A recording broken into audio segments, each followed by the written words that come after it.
आपको यह जानकर हैरानी होगी कि कन्या का जन्म हर किसी के घर में नहीं होता।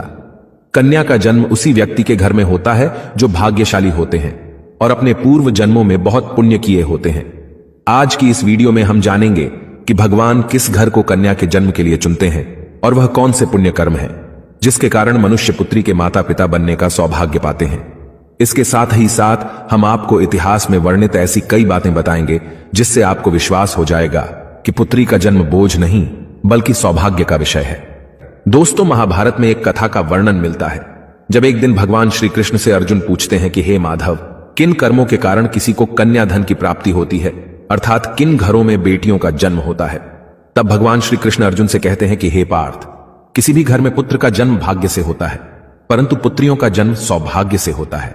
जो भी स्त्री या पुरुष अपने पूर्व जन्म में अत्यधिक पुण्य कर्म किए होते हैं उन्हें ही पुत्री के माता पिता और सगे संबंधी होने का सौभाग्य प्राप्त होता है। इतना ही नहीं, पुत्रियों के जन्म के लिए उन्हीं घरों को चुना जाता है जो पुत्रियों का भार सहन कर सके, क्योंकि तीनों लोकों में स्त्री अर्थात पुत्रियां ही ऐसी होती हैं जिनका भार हर कोई नहीं उठा सकता। क्योंकि जिस पुत्री को कई वर्षों तक अपना मान कर रखा जाता है, एक दिन उसका दान कर पाना सबके लिए संभव ही नहीं होता। वो पुत्रियां ही होती हैं जो घर वालों और अपनों की खुशी के लिए अपना हर एक चीज न्यौछावर कर देती हैं। हे अर्जुन, जिस दिन इस सृष्टि में बेटियों का जन्म होना रुक जाएगा उस दिन सृष्टि भी ठहर जाएगी और इस सृष्टि का अंत हो जाएगा। दोस्तों, जब आप भगवान श्री कृष्ण की इन बातों पर गौर करेंगे तो आपको समझ आएगा कि उनका कहना कितना सही है।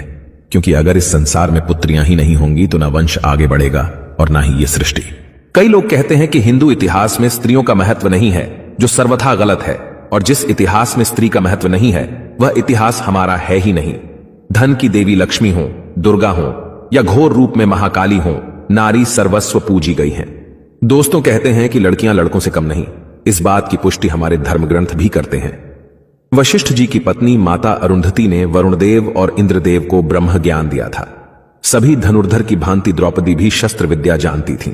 इतना ही नहीं, महाभारत में वर्णित है कि द्रौपदी अर्थशास्त्री थीं और युधिष्ठिर के राज कार्य में सहयोग करती थीं।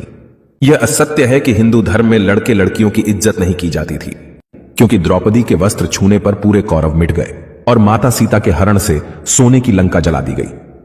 दोस्तों, जब रामायण में भगवान राम शिव जी का धनुष तोड़ देते हैं तो राजा जनक विवाह के लिए दशरथ जी को बुलावा भेजते हैं। दशरथ जी आकर जनक जी को प्रणाम करते हैं। आजकल आप देखते होंगे कि वर पक्ष के लोग ज्यादा घमंड में रहते हैं। वो लड़की के माता पिता को खुद प्रणाम करना अपना अपमान समझते हैं, जबकि राजा दशरथ के प्रणाम करने पर जनक जी उन्हें मना करते हैं तथा अत्यंत सरल भाव से कहते हैं कि आप दूल्हे वाले हैं, बड़े हैं, अयोध्यापति हैं, श्रेष्ठ हैं, ऐसा ना करें। तब दशरथ जी कहते हैं कि बड़े तो आप हुए क्योंकि आप दाता हैं और मैं याचक, आपकी पुत्री का दान हम लेने आए हैं, इसलिए बड़े आप हुए। हां दोस्तों, लड़की के पिता को गर्व होना चाहिए कि वह देने वाले हैं। शास्त्रों में बताया गया है कि मृत्यु के बाद पुत्र पिंडदान करे तभी पिता को मुक्ति मिलती है, परंतु एक लड़की के पिता जब उसे अच्छा वर देखकर ब्याह देते हैं तभी उनकी 21 पीढ़ियों को मुक्ति मिल जाती है। इसलिए हमेशा अपनी पुत्री को प्रेम दें जिसने आपके घर में जन्म लेकर आपको पुण्य का भागी बनाया है।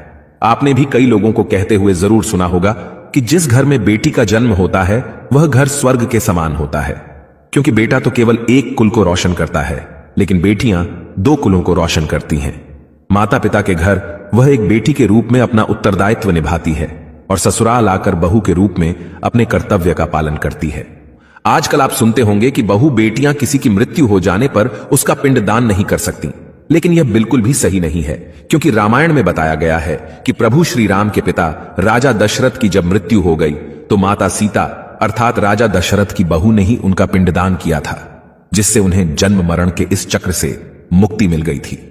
इतना ही नहीं, गरुड़ पुराण के प्रेत कल्प में बताया गया है कि कोई भी व्यक्ति किसी मृत के लिए पिंडदान कर सकता है और इसलिए बेटियां भी अपने पिता के नाम का पिंडदान कर सकती हैं। व्यवहारिक दृष्टिकोण से वहीं अगर ससुराल पक्ष में कोई पुत्र नहीं है तो इस स्थिति में बहू भी पिंडदान कर सकती है। इसलिए दोस्तों, वो लोग बहुत किस्मत वाले माने जाते हैं जिनके घर एक संस्कारी पुत्री का जन्म होता है।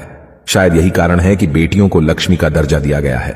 बहुत से लोगों की सोच होती है कि बेटी है तो बिना समय गंवाएं और पढ़ाई में पैसे खर्च किए जल्द से जल्द शादी कर दो, लेकिन यह छोटी सोच बेटी के भविष्य को बर्बाद कर देती है।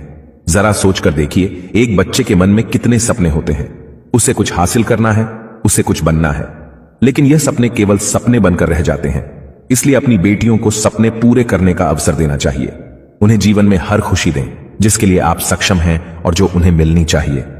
एक पुत्र से ज्यादा पुत्री हमेशा अपने माता पिता के लिए सोचती है। पुत्री के हृदय में अपने माता पिता के लिए प्रेम और अपनापन हमेशा बना रहता है।